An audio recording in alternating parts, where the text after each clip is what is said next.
একদিকে বলা হচ্ছে কার্ড দিবে, আরেকদিকে ঋণ খেলাপিদেরকে সংসদে নিয়ে যাওয়ার চেষ্টা করা হচ্ছে। নির্বাচন কমিশনকে ব্যবহার করা হচ্ছে, আদালতকে চাপ প্রয়োগ করা হচ্ছে। ফলে কেমন দ্বিচারিতা! যদি প্রকৃতপক্ষেই জনগণকে সুবিধা থাকে তাহলে কেউ ঋণ খেলাপিকে নমিনেশন দিতে পারে না।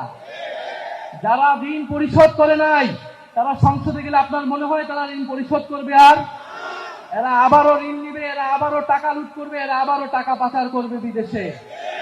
আমরা তো এই বাংলাদেশ চাই নাই, আমরা তো সেই লুটেরাদের বিরুদ্ধে গণ অভ্যুত্থান করেছি। তবে নতুন কোন লুটেরাদের আমরা ক্ষমতায় যেতে দিব না, বাংলাদেশের জনগণ তাদেরকে ক্ষমতায় যেতে দিবে না। সংগ্রামী বন্ধুগণ, বলা হচ্ছে বস্তিবাসীকে ফ্ল্যাট দেওয়া হবে।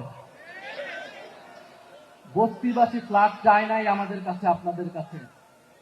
বস্তিবাসী চায় নিরাপদ জীবনের নিশ্চয়তা। বস্তিবাসী চায় মর্যাদাপূর্ণ কর্মসংস্থান। বস্তিবাসীকে ঢাকা শহরে আজ পর্যন্ত যারা ফ্ল্যাট দেওয়ার অঙ্গীকার করেছে তারা বস্তি উচ্ছেদের পরিকল্পনা করেছে। তারা বস্তিতে আগুন লাগিয়েছে, বলা হয়েছে আপনাদেরকে ফ্ল্যাট দিব, আপনারা বস্তি থেকে উচ্ছেদ হন। আমরা আল্লাহ না করুক হয়তো এই ধরনের কোনো প্ল্যান নাই। জান্নাতের মালিক আল্লাহ, অবশ্যই মহান সৃষ্টিকর্তা, আর ভোটের মালিক জনগণ। ভোটের মালিক নাগরিক। দেশের মানুষ বুঝে যাবে আরো দ্রুতই যে কারা নির্বাচনের আগে প্রতারণা করছে, কারা দেশের মানুষকে ঠকাচ্ছে, কারা সরকারের বিরুদ্ধে অবস্থান নিচ্ছে।